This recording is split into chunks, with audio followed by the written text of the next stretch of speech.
Hey guys, so today we're going to be doing like a chat you get ready with me. And as you can see, I've already done my brows and I've already put some concealer on my lids, so I'm literally ready to go. I'm going to be using, as usual, my Douce palette by Juvia's, and I'm also going to incorporate the Saharan too. So recently there's been like a lot of controversy around fake makeup, and that's been because recently Rich Lux, who is a drama channel, found that Walmart.com were acting as a platform for third-party sellers to sell Jeffree Star's makeup. So basically Walmart.com were acting as eBay or as Amazon would. So they were just a platform and other people were selling this makeup. But the thing is, there's so much fake makeup on the market that automatically I had assumed that it was fake.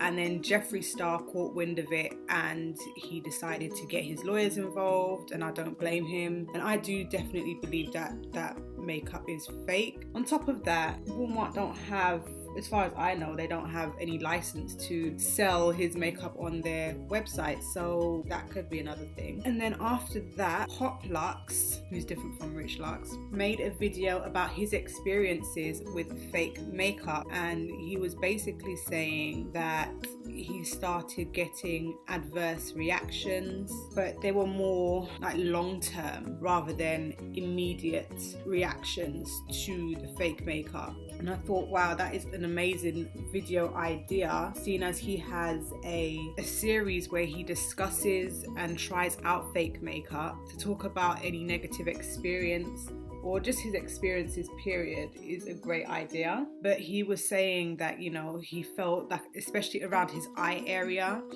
he started to feel that there was definitely some changes around his eye area, and he did go and see a doctor who basically didn't deal with the matter at hand. And then he went to his mother, who like did whatever she did, like she's like some kind of medical person. I don't know her full title, so I'm not even gonna try and say what her title is, I don't know. But she basically let him know after doing tests and whatnot that basically this fake makeup is the cause of a lot of his problems. And I've seen a lot of videos where people have tried fake makeup, like they've tried a fake Kylie lipstick or they've tried a fake eyeshadow palette. This part of my eye always just looks like it's protruding, like there's a bump right there, but it doesn't look like that in real life, because there's even one on this side. I can see it in real life and in the monitor, but it always just looks like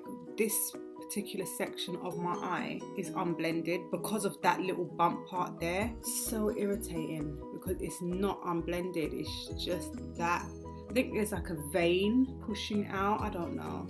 Anyway, what was I saying? Yeah, I've seen people try like fake Kylie makeup, like the lip kits and fake eyeshadow palettes, and they've had like the immediate adverse reactions, like puffy eyes, or you know, their lips have started to peel. Like, that's crazy. And I have obviously got a series on my channel where I test fake makeup, but I mainly do real versus fakes. I do have some videos where I'm showing you the fake, but it's not a real versus fake. I'm now gonna go in with Tarte. I'm gonna try this all over my lid and see what happens. There was a piece of hair in my, that is not cool. There was legit a piece of hair in that palette. Oh, anyway. I'm gonna put a little bit of a spritz.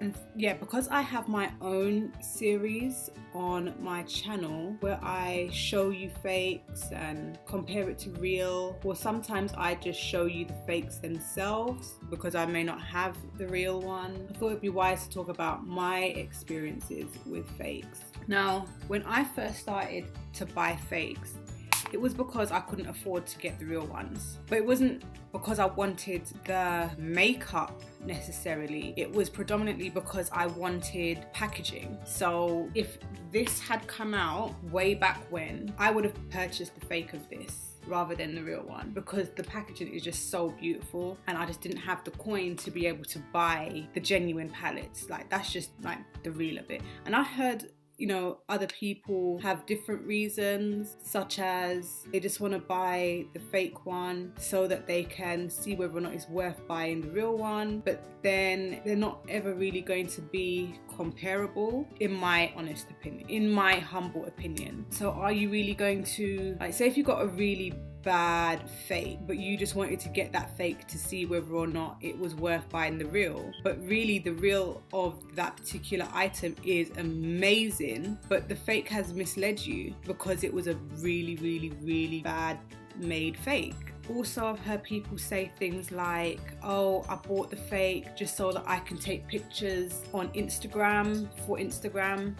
Okay, I'm gonna go in with my Saharan 2 and I'm gonna use this peachy shade here. And then there's just some people who don't want to spend their money on the reel because they just want it for the packaging. Like, I've heard a lot of different answers, different reasons, but my reason, if I'm being honest with you, is just because I could not afford to get the real one and I wanted to have gorgeous artwork, the gorgeous packaging. That's what I wanted, but I just could not afford it at the time. Ooh, that's pretty. I think that is so cute. That is so cute. I'm gonna go with like a little bit of a dark brown on the edge. Anyway, so thankfully for me, I never had any adverse reactions. I know that there are a lot of dangerous chemicals in fake makeup, like high levels of mercury, lead. I've heard that there's rat poison, like there's all kinds of different things present, and thankfully I have not been one of those people who has had any really bad reaction or any reaction at all to fake makeup. Because I will sit here and I'll swatch fake makeup. There's been times where I've done tutorials, like saying, okay, I've got this Kylie purple palette from eBay and I've done a tutorial with it, and I've been honest in saying that that's where I've purchased it from. And yeah, as I said, I'm just lucky that I'm just not one of those people who have had a bad reaction. I don't know what it means like for my overall long-term facial health, skin health or whatever. I don't know, because who knows, there could have been some damage, because obviously when something goes on your skin, your pores do soak it up and it goes through your body. So who's to say that there hasn't been any kind of long-term adverse reaction that I just have not yet experienced? So that is something that we have to keep in mind. So since doing when I do my swatch videos and my tutorials, immediately it comes off of my arm or comes off of my eye area. I've never purchased like a fake foundation or anything like that, because that's sitting on your face all day, and that was something that I was against from the very beginning. It's all well and good having like I'll see fake primers and stuff like that, and it's like, okay, you have a fake primer, fake concealer, foundation, but that's sitting all over your face. It's not just on the eyes, it's not just on the mouth, it's all over your face. And I've seen videos where people have had like really bad reactions, like chemical burns, and it's so bad. But that's why I always advise in my videos, like, go and get the real deal Holyfield. This is the Ordinary High Adherence Silicone Primer. I love this primer. It's literally on its last legs. There's like a tiny little bit left, but I'm adamant on getting it all out before I go and repurchase it. I don't know why I'm so like funny about repurchasing. I can easily go and repurchase this. I don't know why I just don't. I think I will on Monday. I'll go and buy another one, because it's a little bit silly, me trying to like scrape the bottom of the barrel kind of thing. But I actually love this primer. A big old faux hair. Yes, you can say it, because I know it anyway. But yeah, that's what I always say at the end of my videos, like, go and get the real thing rather than the fake one, because I've seen this way too many people have really bad reactions. So when I come on here with fakes, it's more for an educational reason, so you know what to look out for. So I'm using my YSL All Hours sample. This was only supposed to be a 7-day sample, you know. I've had this for about 3 or 4 weeks, and it's okay, I am shaking the bottle, but there's still plenty enough in there. So there's also like a lot of talk about companies that dupe makeup products, and I don't mean fake, I mean dupe, like Makeup Revolution, for example. And there's a lot of people who will simply not buy from people like Makeup Revolution because they feel like they're stealing people's art and ideas. And my position on it is, look, I can more than understand why creators would feel like their art is being stolen or copied. I can understand why they would feel like their art is being copied, but you can't own a shadow selection. You can own the artwork, you can own the name, but you can't own a color or a color selection. And especially like in one of my videos that I recently did, it was one of the things that I said in one of my last videos was makeup brands kind of need to stop like these really, really high priced makeup items. That's just obviously in my opinion. Like, I'm not anyone to tell a brand what they can and can't do. Like, they can do whatever they want to do. But if companies have more affordable products, then places like Revolution wouldn't really be able to thrive. I've got a ton of bumps all over my skin because of that time of the month. So my skin was like, hey. Anyway, yeah, so places like Revolution wouldn't really be able to thrive, but they really do like make their stuff really, really affordable, that it's almost to the point where you can't really resist, because you know it's supposed to be like this particular palette that I want, but that particular palette is like $40 or $45, whatever. So it just makes it a hell of a lot easier when a company like Revolution will come along and make it a fraction of the price. What did you think was going to happen? So I've done my highlight. Yeah, I've done my highlight. Oh, this is so bright out here. Anyway, but yeah, overall, I don't really care about companies that legally dupe. I'm using the Conceal and Define concealer for my contour. I just tend to try and put like the smallest bit because this shade is a bit too deep for me and it is starting to get a little bit messy, and that was something that I had anticipated. So yeah, those things just don't really bother me too much, because you know what, I find that a lot of the time when people do makeup collections as well, those makeup collection videos, they might have, let's say, the Sweet Peach palette, right? They'll have the one by Too Faced and then they'll have the one by Makeup Revolution. Is there a need to have two? No, but they'll still have both of them. So is anyone really losing out? But obviously there are people who will choose either or. But if it's being done legally, like, what can you really do? What can you really say? Not much, let's be honest. But another thing that I've been having a lot of issue with is like the customer service for makeup brands and just platforms that sell makeup, period. It's kind of like in my opinion, I'm just finding recently that I feel like a lot of these companies don't care about their customer service, and I don't know why. Because it's like, I can spend money on a website that sells clothes, and if I hit a snag, or if my order goes missing, or if I just have a general question, the service that I get, oh, so bright, there we go. Oh, that just shows that this side is not blended. Thank you, sunlight.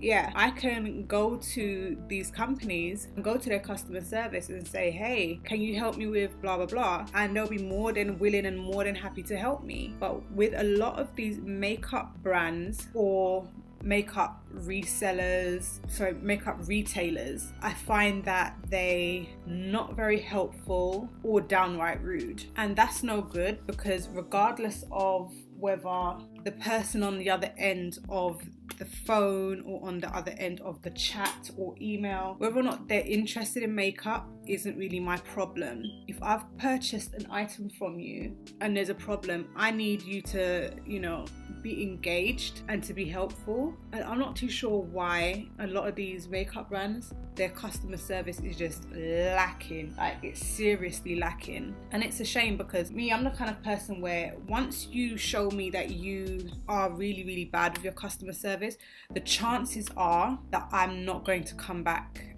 and buy with you again. And that's not cool, because you might have really good prices, really good deals, you might have a really good presence on social media, or I might just overall just really like the brand. But once you cross that line, the chances of me coming back are really, really slim. And I know that there's a lot of other people out there who feel the exact same way.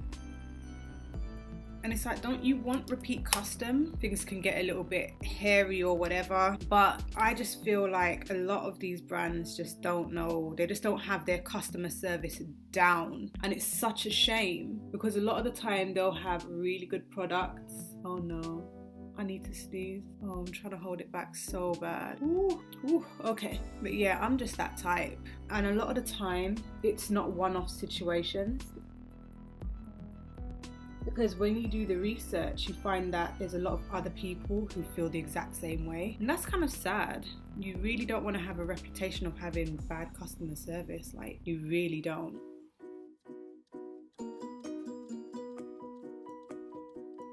It's starting to make me wonder whether or not is it just a makeup thing? Is it a beauty thing?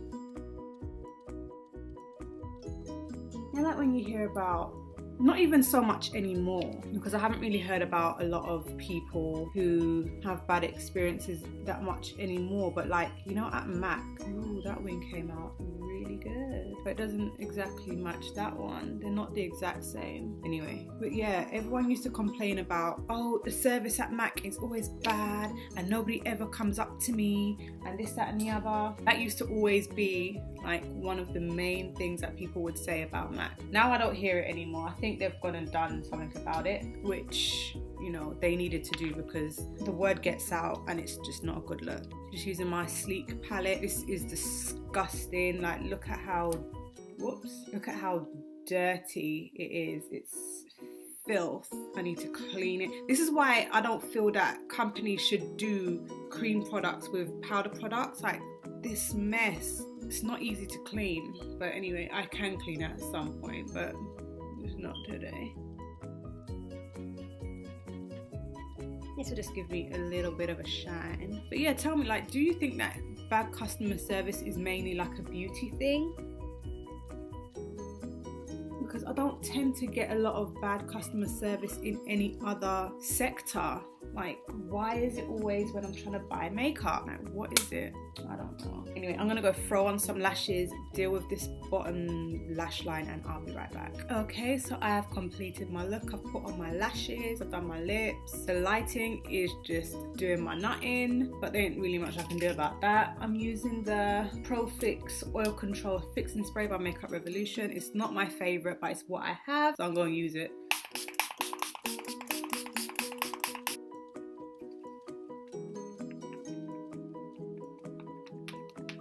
Like a little bit there that hasn't yet dried down, but it will shortly, so I'm not even too worried about that. Anyway, so if you like this video, give it a thumbs up. Don't forget to subscribe, and I'll see you in my next one.